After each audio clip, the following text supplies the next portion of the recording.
All right, here we are. Iris, hello. Give everybody a second here to jump in. So, as you guys have noticed all over Twitter and all over Facebook, where I post all our propaganda, tonight we have the wonderful BERSERK. So, thank you for joining us, sir. Hello, No problem. Mariah Thanks for having Karen. me. Oh, not a problem. Lady Brain, hello. J.E. Melita, good afternoon. Good afternoon. So, don't really have like topics. We just want to kind of freeform discuss tonight a lot of the shit that we wind up coming upon and all the different thoughts and theories we have about this wonderful business that we know so well. It's not always retail, as we found out when we had the gentleman here the other night that worked at the wire mill. So treatment, bad treatment is still bad treatment. So having Yeah. said that, sir, introduce yourself to those of them that don't know you, and we'll kind of go from there. I am Berserk on Twitter. Basically, mostly known for my shit posting, to be frank, and just talking smack about everything. But lately, I've been posting more on work stuff, work related stuff, and giving my experience of being a worker as well as in management of different views of things that are happening right now during this so-called labor shortage. I think it's a capital shortage uh, at the end of the day. And I think it is a shortage of people that were already burned out. Because if you see a lot of things like the Joey Holtz experiment, where he applied for how many entry-level jobs? Oh, it was a lot. It was a lot. It was a lot. And he got nothing back. But I think if Joey Holes would have been like, hey, I want to be a server, or hey, I want to be a barista or a bartender or a retail clerk, or just anything that is frankly in the poverty range for a lot of people, he would have gotten so much people messaging him. Like, I haven't even been actively looking for jobs in hospitality, which was what most of my resume was before I do what I do now. And they were sending me messages on LinkedIn chasing after me. And I was just like, no, God, no. Yeah, uh, all the through all my years of like different applying for different management jobs I've seen so far, Staples has tried to contact me. mhm, CVS has tried to contact me. mhm. Just Dollar General will not leave you alone. And I worked for Dollar General for 30 days and quit, because they were so I hear terrible. they're Yet, horrible. I yet hear they're they're horrible. still messaging me, hey, are you interested in this job? No, I'm not. I'm done, No, folks. God, no. Peace out. Yeah. And that's the thing is they're propping this up in the media, in my opinion, of a great worker shortage. And yes, there are shortages of workers out there, but it's not for jobs that are going to give you economic mobility. They're for jobs that people have called not real work for since my lifetime. Like, Yep. they'd say, oh, serving, flipping burgers, stocking shelves, driving stuff to be delivered is not real work. And now they're just saying nobody wants to work because they can't get those conveniences anymore. Oh, there it is in the chat already, sir. Workers just need to be more patriotic.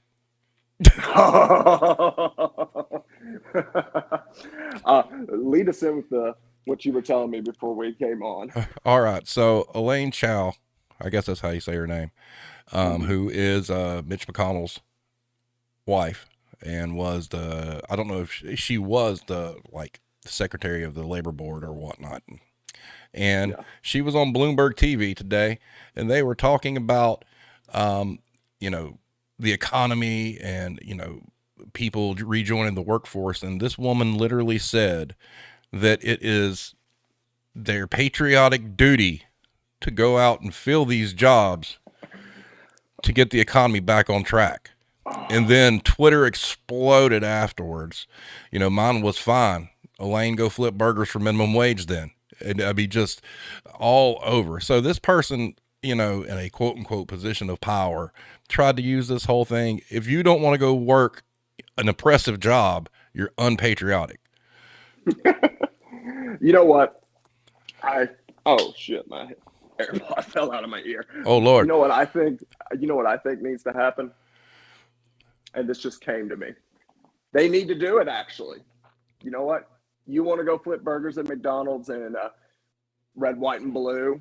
Go for it because then you will actually understand the bullshit that retail workers, fast food workers, hospitality workers deal with every damn day. And I guarantee you, a lot of them would come back and be like, actually, that's real work. Oh yeah, and well, and to your point, with the experiment with the gentleman applying for the different jobs, like you said, if he was applying just straight, hospitality, retail, fast food, yeah, he would have got probably a whole lot of hits. But you made the comment that all your life you've been told those jobs, were minimum wage jobs, you're not going anywhere, jobs for teenagers, etc. And a couple episodes back we had an economist on from Wyoming, and he made one of the biggest revelations that a lot of us had never heard, especially with the these jobs are just for teenagers. And his comment was, if these jobs are just for teenagers, how come businesses are open during school hours?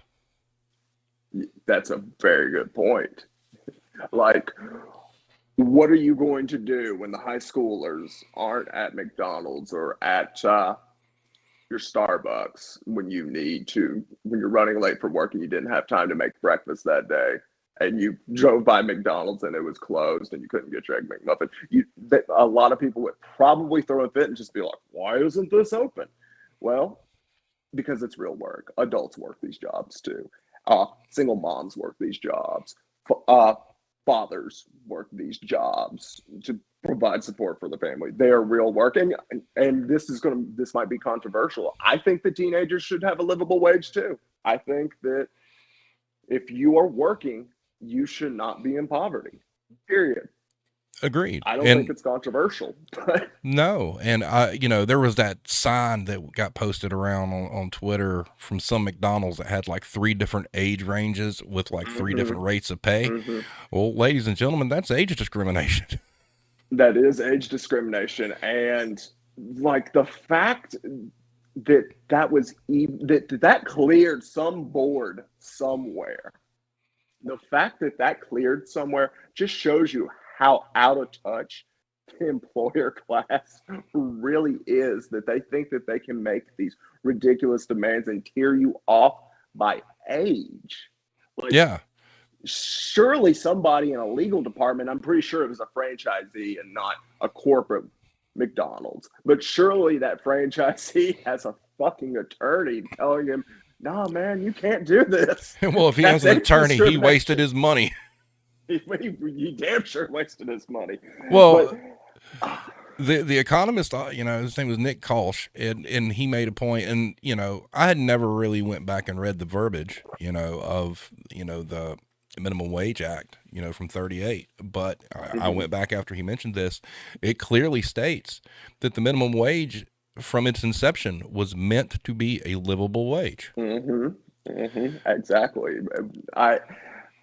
I believe FDR said that this is supposed to be, the minimum wage is supposed to be livable. It's supposed to be for you to be able to support your family. And back then, there was usually only one person, usually the male, of course, but he was supporting a family of 3 to 4 on a minimum wage. And in my lifetime, I'm in my 30s, and in my lifetime, there's no way anybody could sustain themselves on a single job that is a minimum wage. And I know that the minimum wage out west is, $15, but that still doesn't get you very far. No, because the cost of living's so damn high. Yeah, exactly. And in the Southeast and Midwest, there's still states that are paying $7.25. And even in the smaller towns, like maybe somewhere that works, but I don't see how anybody across the country could afford to live on $7.25 an hour. And that's not even mentioning a lot of these jobs that do pay $7.25 an hour don't even work you 40 hours a week.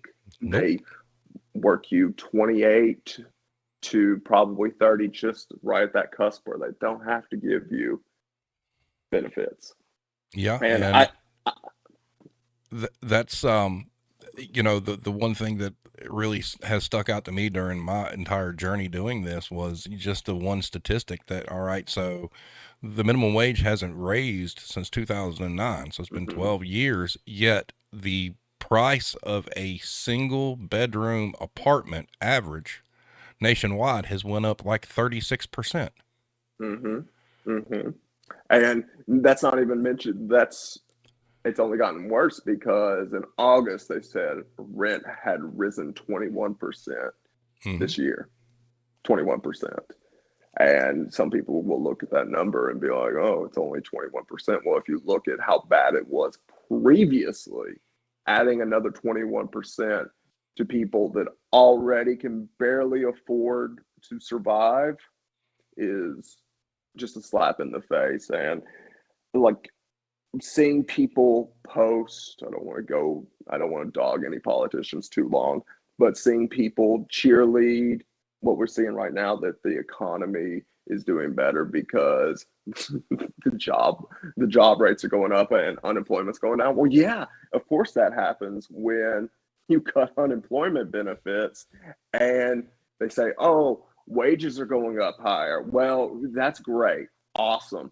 But inflation's already wiped out half of those gains. Yep. And it's like people live in a bubble and they don't want to look what is happening to the working class in this country, that their buying power is diminishing more and more every year.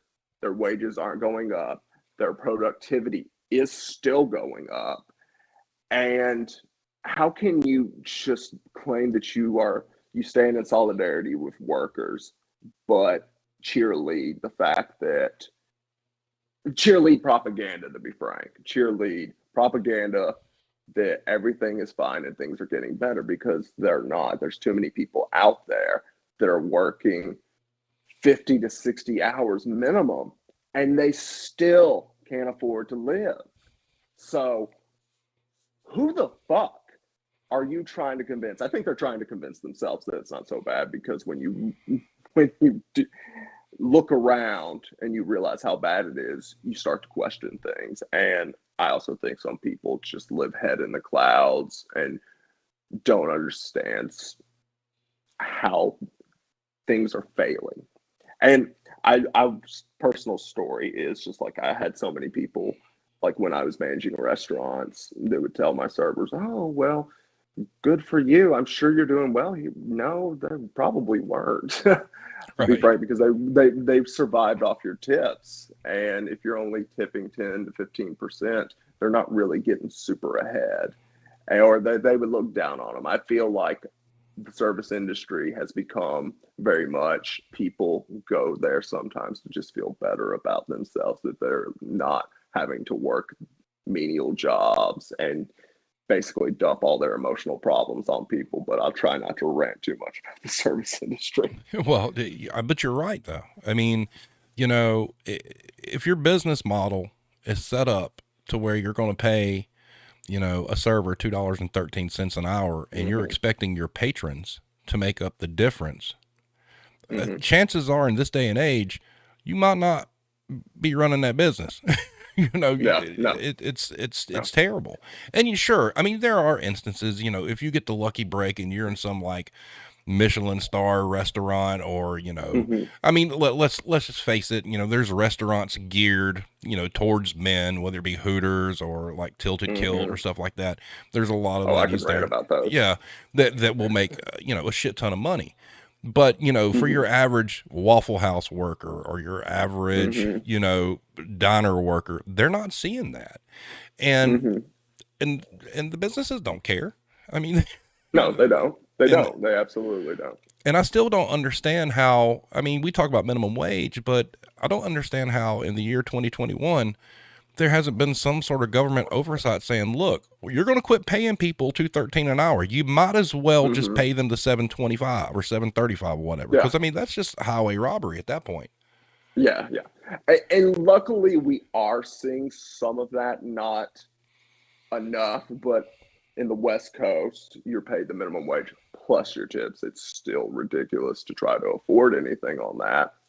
But in the Midwest and the Southeast, where they're still paid 213, they are states that, have less union presence, have will to work states, big one right there, where they're just like, you don't like it, tough shit, get out. Yep. So the workers really have been stripped of any kind of power to be like, no, I don't want to do this. 213, as you said, is highway robbery. And that's not even to mention that most restaurants, if they do offer benefits, they're almost impossible to get. I'll tell you from a former restaurant manager perspective, that I was told to schedule my people right at that edge where they would never get their benefits, where they Yep. would never get health insurance. That's common practice all across, And there's and so much, yeah, that's common practice all across. well, we just had a comment in the chat, and this is very profound, and I've believed this for a very long time. Russell says it's because the government is a business now, not a governing body.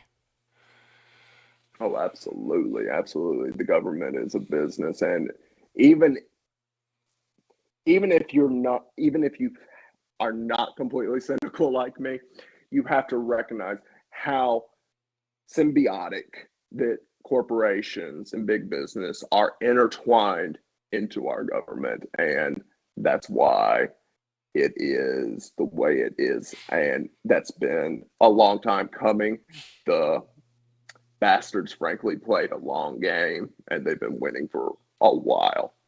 Yeah, well, I want to get your take on this too, because I was asked this question, and when I was doing the interview with Insider today, the question, that I was asked is, do you believe the workforce, you know, this year has become more cognizant of their worth and how companies see them and treat them? And I said yes. I mean, would you say it's the same? Mm-hmm.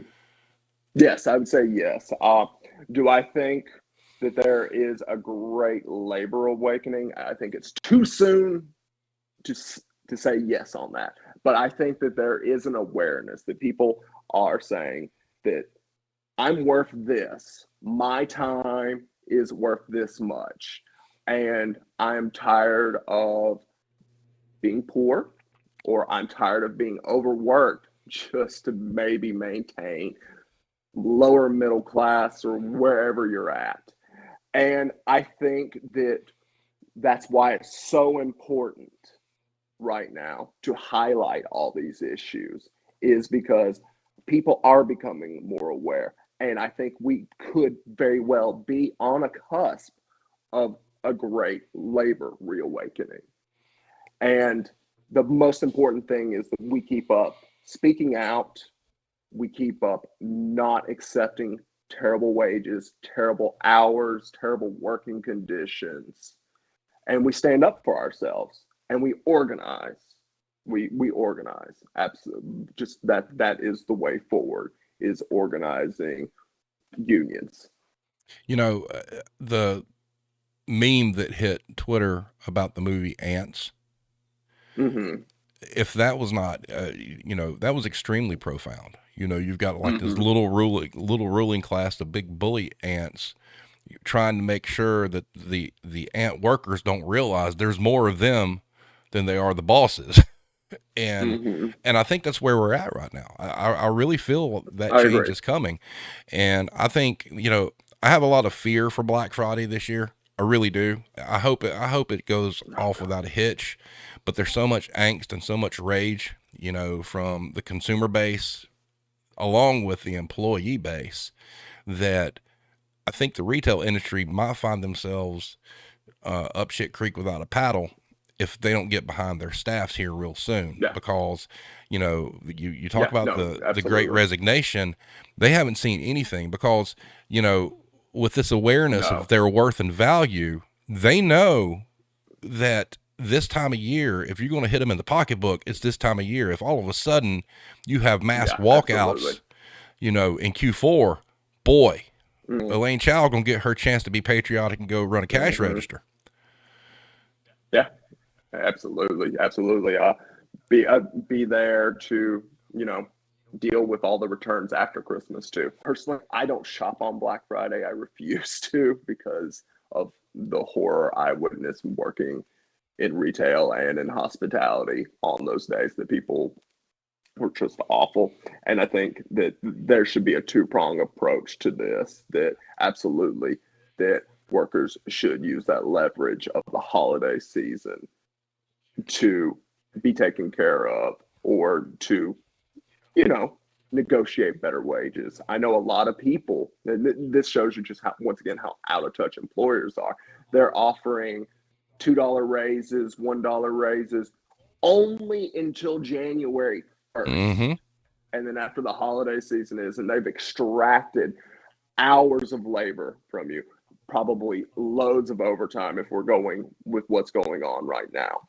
And they're just going to be like, all right, thank you for taking care of us. And there's another thing, even before all of this, there was always like seasonal employees, like all these retail giants would hire seasonal employees to stock the shelves and run cash registers and then fire them after the first of the year. Oh, that was absolutely because they're no longer useful. Yeah, because I think we're going to see less of that. Yeah, every job that I've had, it's been like, okay, usually around September, October, there's some sort of managers meeting where you sit down with your district manager and they start talking about the extra bodies that you need to hire, and and you're instructed to tell them, okay, this is temporary, we'll let you go basically on the 27th. And sometimes it actually runs longer because a lot of companies do their store inventories in January. So they milk that as much as they can. But the thing with the seasonal help is they expect these people to be on call 24/7. And exactly, they can't. Yeah. And show up on their days off. Right. Yeah. Yeah. No, that's always been ridiculous to me. And another thing, I was always told, especially during my busy seasons, to hire people in front of them and be like, if you do really good during this peak season, we might keep you on full time. Never did. Well, actually, I did through my career get to keep a few, but not many. That's the thing that people have to contend with. Yeah. Irish Connection asked, has there been any other event or time in history where workers held more power than now?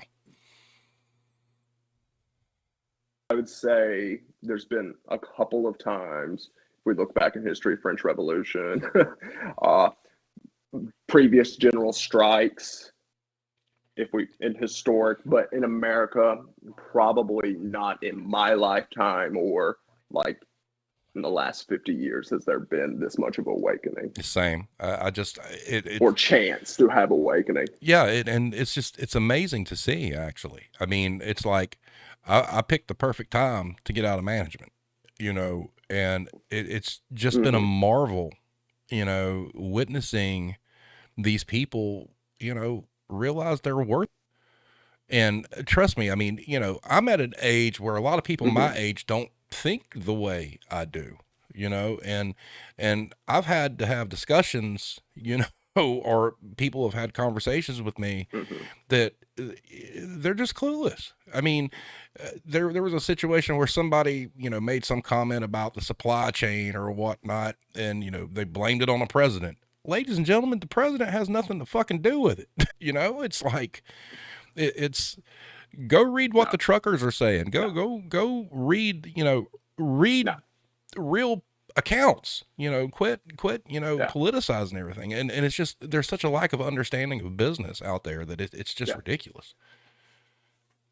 Absolutely. Absolutely. Everything has been just derived of like destroyed, where it's become just cheerleading for red, blue, red, blue. Like no matter what the problems are, they just blame the one side just blames the other side.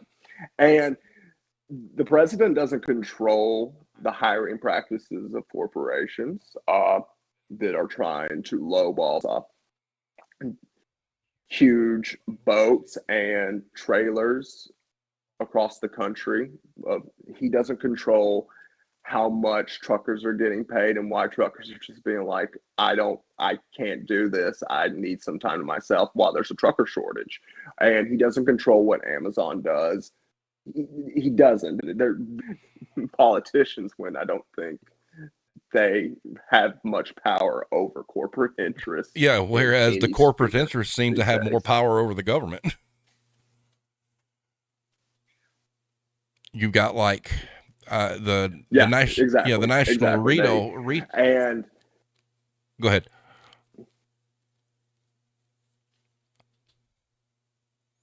The National Retail Federation. This is one that's gotten kind of under. No, you kind of cut out on. Yeah. Blame Tag and I have been on this kind of kick with the National Retail Federation, and they were pushing back, the vaccine mandate and all that other stuff. And that's all irregardless. We don't really worry about the vaccine part of it.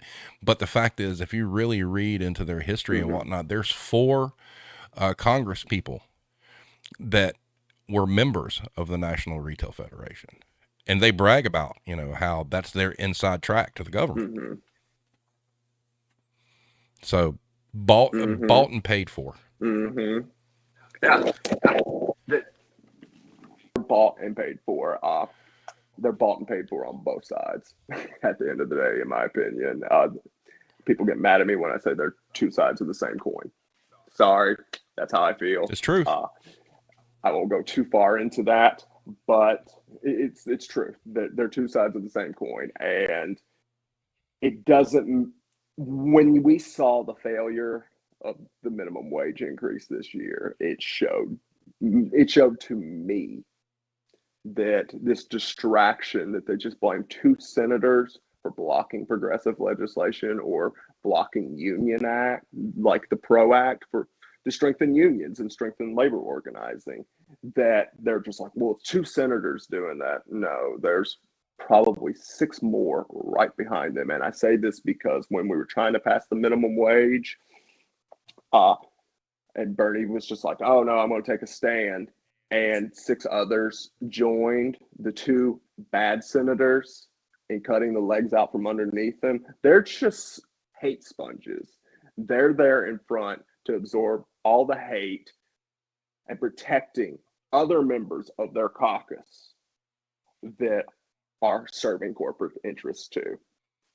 I agree with that 100%. And, it's, to me, it goes back to the statement in the chat about, the government being a business now, and it's unfair. I mean, it's everything from, it just seems like anything that's going to benefit the working class, they just refuse to even acknowledge or pursue.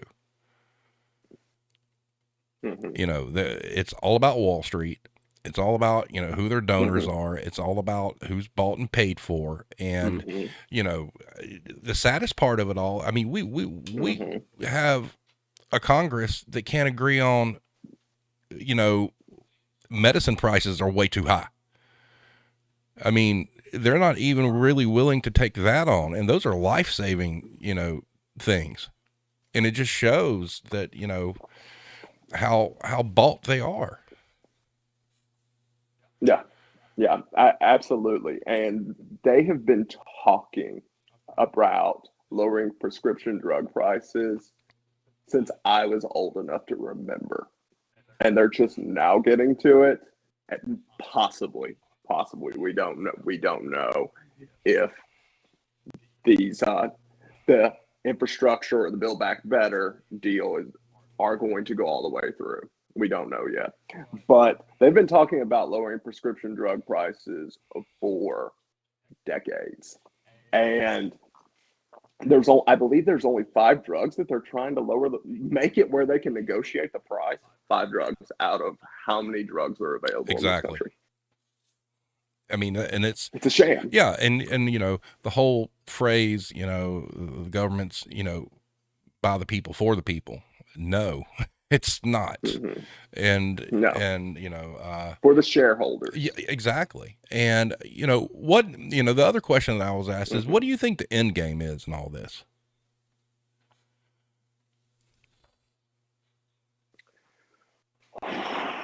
We have light, but I think the end game for it is complete control over everything, where the government is based. I already feel like the government's pretty useless in its current form, but they don't want you organizing. They don't want you questioning anything, in my opinion. And that's why productivity's gone up, but wages haven't gone up. You have to stay busier than ever just to make ends meet, just to feed yourself, just to keep a shelter over your head.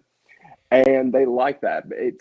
I could go into all sorts of different things, but it is to extract as much labor from you at the lowest cost possible and make it where you cannot effectively stand up for yourself, where you cannot organize, where you cannot look for a better job, educate yourself, what have you, anything to achieve economic mobility. Because when you don't have that economic mobility, it looks really good to shareholders that your wages are terrible, but they're making hand over fist while you might have to skip a meal a week. Yeah, that's been my argument on minimum wage, because there's that whole myth that, oh, if they raise the wage, prices will go up. Well, no, that's been proven to be false. They're going up Yeah, anyways. well, yeah, exactly. And the big thing about that is it really comes down to profit margin. So many items out in Mm-hmm. stores and whatnot that the profit margins are, 40 plus. And it just comes down to that these businesses refuse to take just a smidge off of their product, their profit margins, to increase the pay. Mm-hmm. And it's like, okay, fine. The only reason that prices go Yeah, up is because they don't want to lose that 45% margin. They refuse. Makes the rich ones in the exactly. office richer. And, Exactly. it's to me, I've told the story, when I worked for Guitar Center, that Exactly. was a place where I could actually see, in real time, okay, here was the cost of an item and here's what we're selling it for. And when you're looking at like guitars that were like Mm-hmm. $2,200, but the cost was 1,000, all right, so it's a $1,200 markup. Even then, as a Mm-hmm. salesperson, you could navigate within that. Like if you're trying to close a sale, you could drop that. So an individual salesperson could do that, but a Mm-hmm. corporation will not do that at all. Yeah. No, they won't. No, they won't. And that's another argument on like my end of being working in hospitality for so long. They're like, well, if we pay cooks and servers more, my burger's going to cost $15. For your burger costs $15 everywhere, and they're still making the same wage. And that's because the business owners or the corporations are doing, as you said, they don't want to lower the price, or they don't want to cut into their profit margin. They're used to making hand over fist, and they're addicted to it, in my opinion. They're addicted to the power of money, and they're not going to stop unless there is a strong movement for change. Yeah, there, and I think we're headed there. I really do. And like you said, I mean, it remains to be seen if it's really Mm-hmm. going to manifest. But where all signs indicate we're moving that way. One of the interesting statistics that was brought up to me today was, during this interview, she had done some research on the anti-work Reddit, and seeing, back in October, it had like, Mm-hmm. X amount of members. And then, all of a sudden it jumped up and doubled and whatnot, and she asked me if I thought that was surprising. And I'm like, no, it's not. And I mean, and we can see it in these Mm-hmm. places. The biggest issue is this movement going to cause any kind of change to the wages? Because we haven't seen it yet. And, my Mm-hmm. wife made a comment one time that is, pretty valid. It's like a waiting game. It's almost like the corporations are waiting it out till the movement loses steam. They are absolutely 100%. Comment says paying a higher wage helps economic growth. The problem is those who don't want economic growth It are does. afraid of losing the leverage and power. Yep. Absolutely, 100%. Uh, but on the labor movement reawakening, we have all the ingredients there. We have it all. We have the foundation, so to speak. It's just, can we build off of it and use that momentum going forward? And right now, what your wife said, everybody's just trying to wait to see who blinks first. Yep, exactly. And the one thing I do give And credit though, do you believe? I don't want to blink. Yeah, do you believe that the exposure that the John Deere strike and the Kellogg strike and all that has gotten has helped?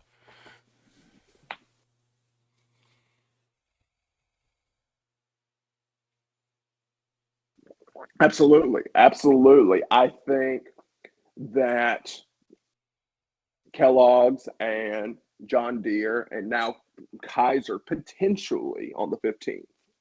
Um, I think that has raised awareness more so because of the conditions of the pandemic and people recognizing, like, those are two of the ingredients, is labor kind of starting to mobilize and go on strike, and people being more sympathetic towards it because they're just like, I don't want to go back to retail. I don't want to go back to hospitality. And I think those two ingredients right there have built the foundation that we can build upon to strengthen labor again. But I absolutely do think that they have raised awareness on the issues. Another question came through.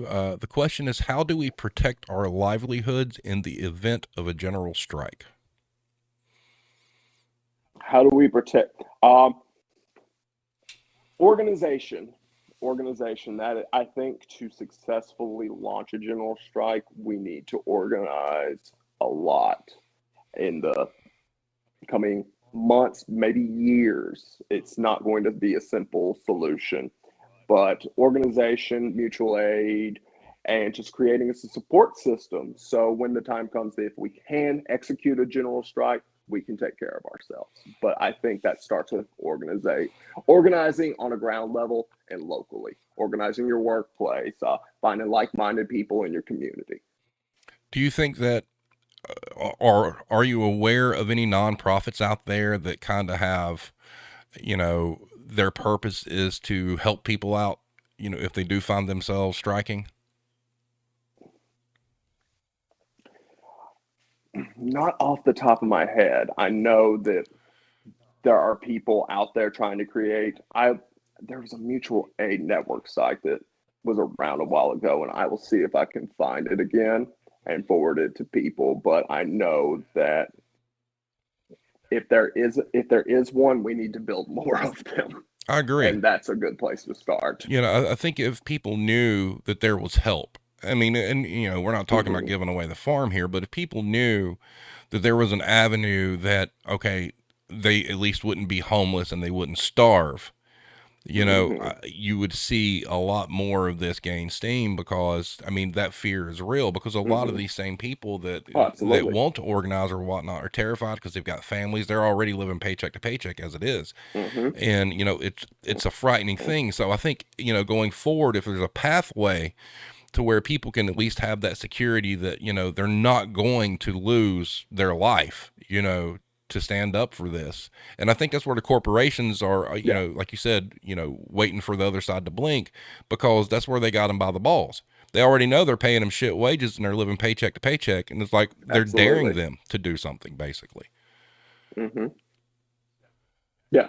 Yeah. It's a game of chicken. It is a game of chicken, and that is why organizing and supporting current strikes and strike funds is important, because if you donate a little bit to a strike fund, whether it is the John Deere workers, whether it is the Kellogg workers, uh, that helps them, and it shows that we can do this, that we can build networks where, if we dare to wait for corporations to blink, that we're not all going to be in financial ruin. And I think that that is why organizing and supporting general labor movements right now that are fighting back is so important. Mariah Karen in the chat says they tried to Google around their area, for like a nonprofit, and said, maybe we need a resource that names these places. That's probably a good idea. Some sort of database to where people can go to. I 100% Also, agree. I 100% Irish agree. Connection asks, do you be tied to a full-time job?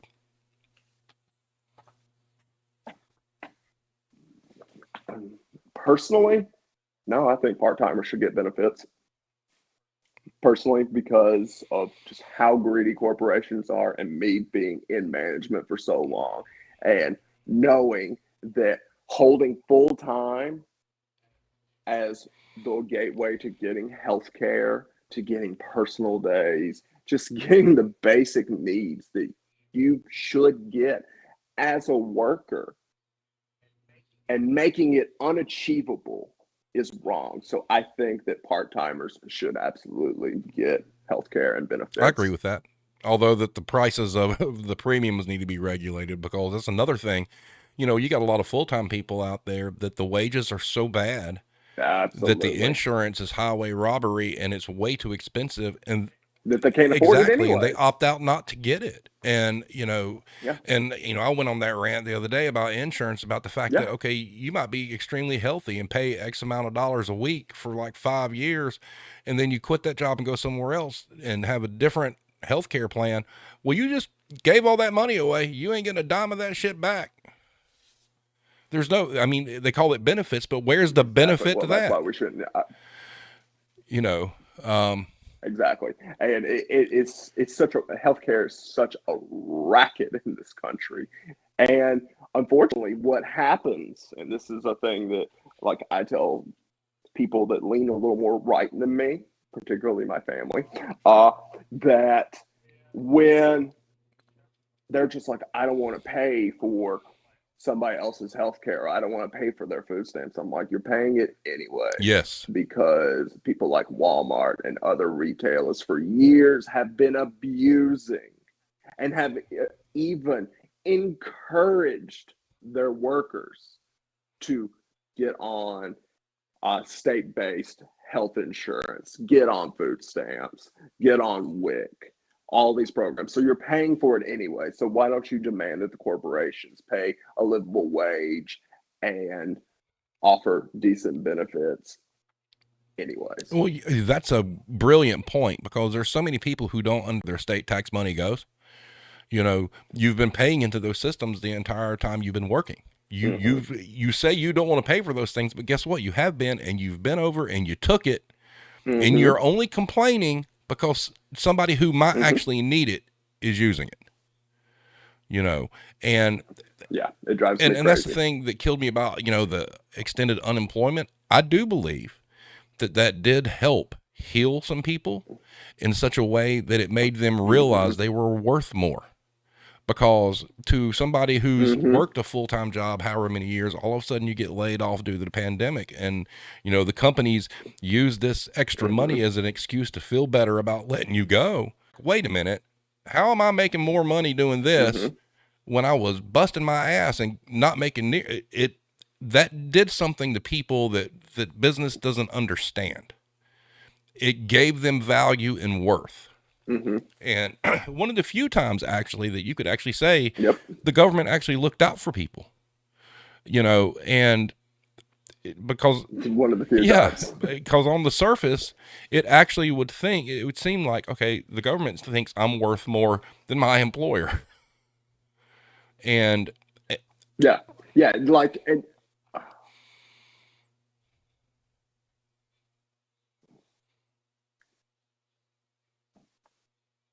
one thing like, so many people are like, nobody wants to work. They're making more off of unemployment than they are working. Nobody questions why those people were working for so little before before COVID happened.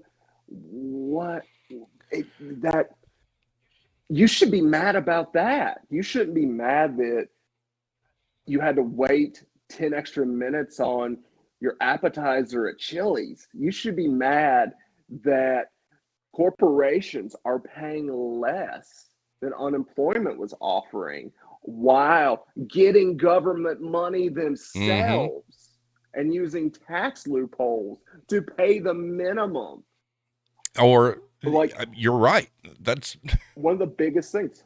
well, the other part of it too is, and I'm convinced hatred was just that. It was hate and jealousy that they weren't able to do the same.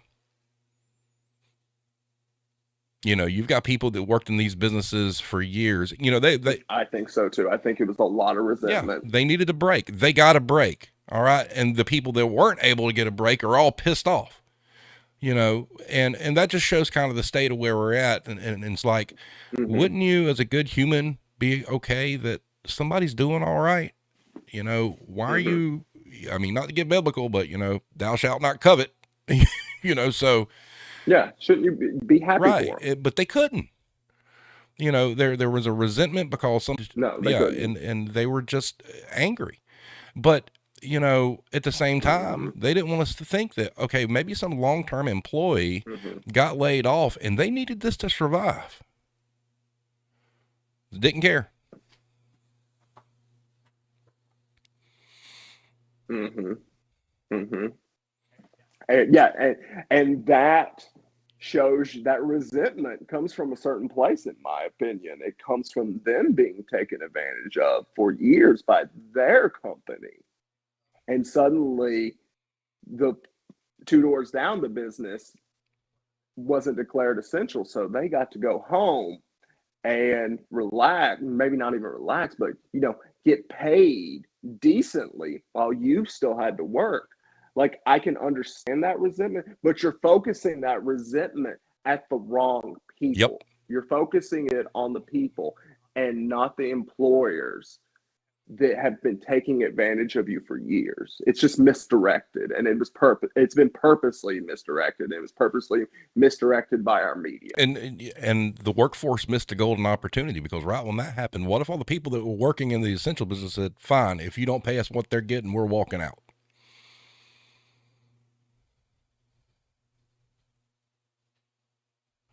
I agree.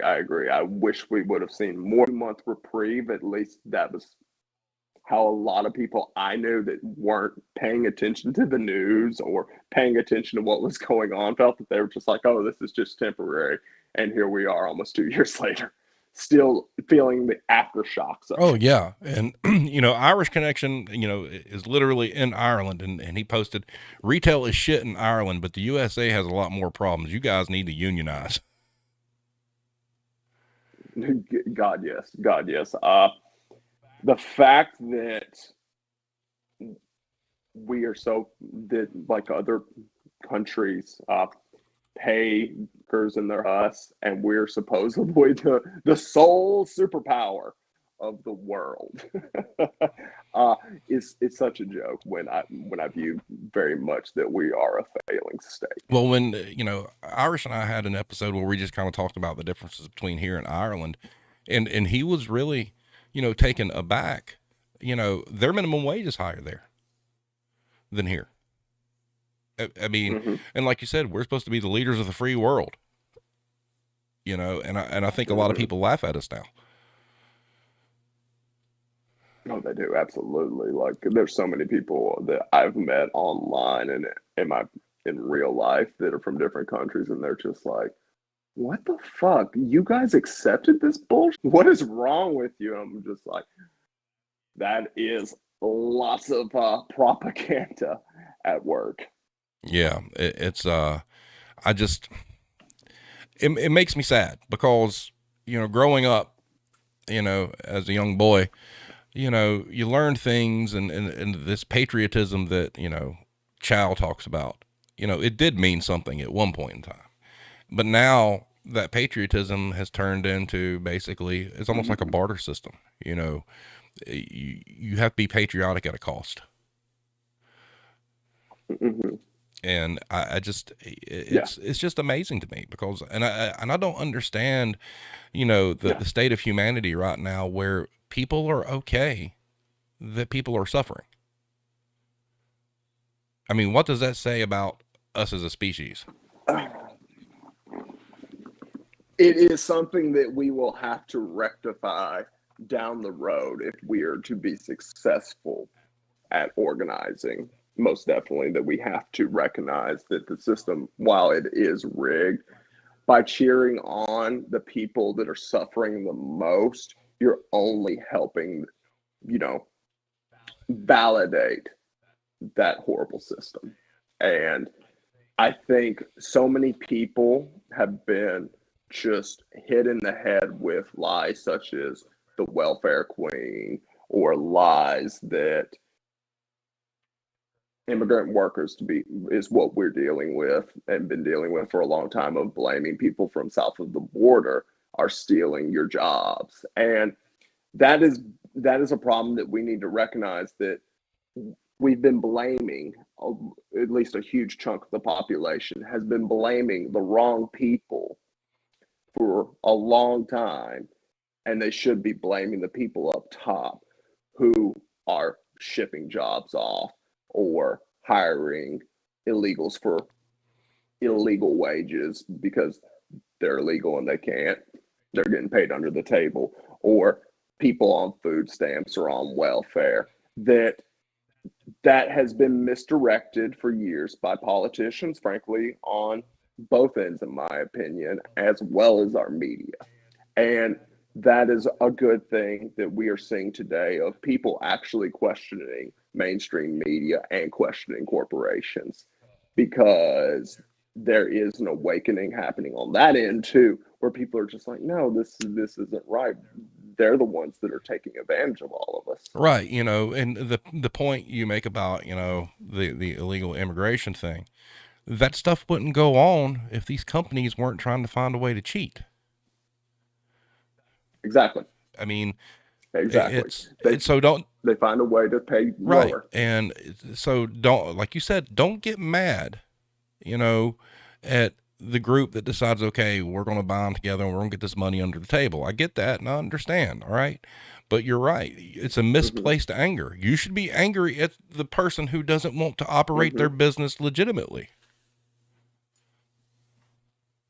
I mean, we got tons of people that doesn't want to pay you fairly and what you're worth. You should be angry at right. that. I mean, case in point is, you know, if you're really concerned about humanity and how people are treated, I would think the American public will stop buying anything coming from China, but they don't. You got iPhones being manufactured, you know. They don't, because it's convenient. Exactly. And I just, you know, working in the business as long as I did, you know, if I, you know, I finally, I guess, broke probably about 5 years ago, but it's, you know, people are so entitled right now, and they use that entitlement, like you said, to misdirect their anger and their lack of care for their, you know, common human is abhorrent.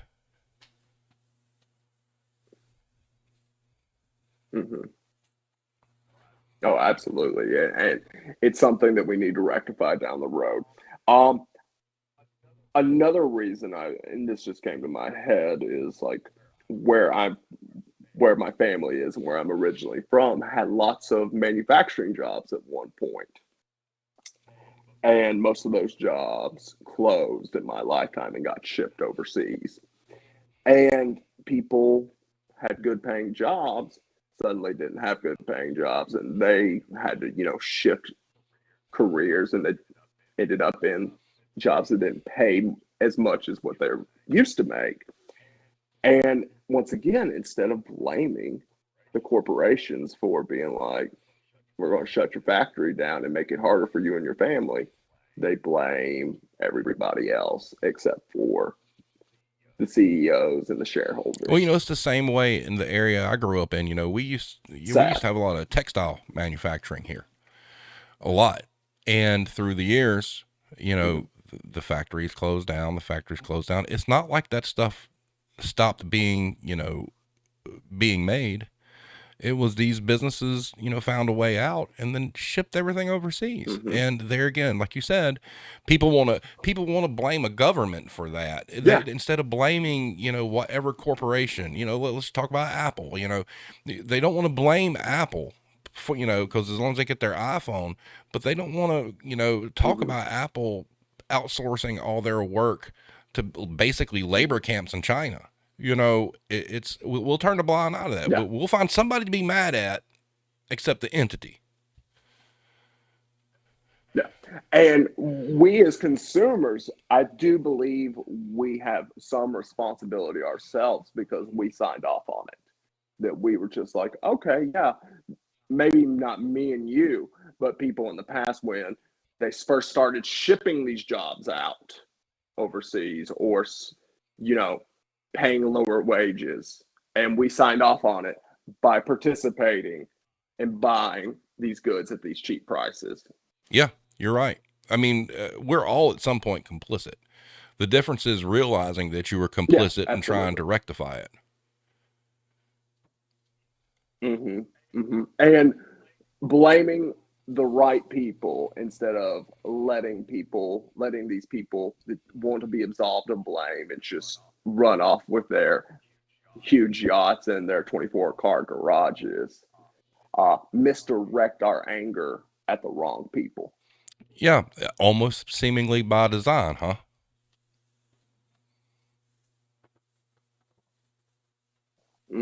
Very by design.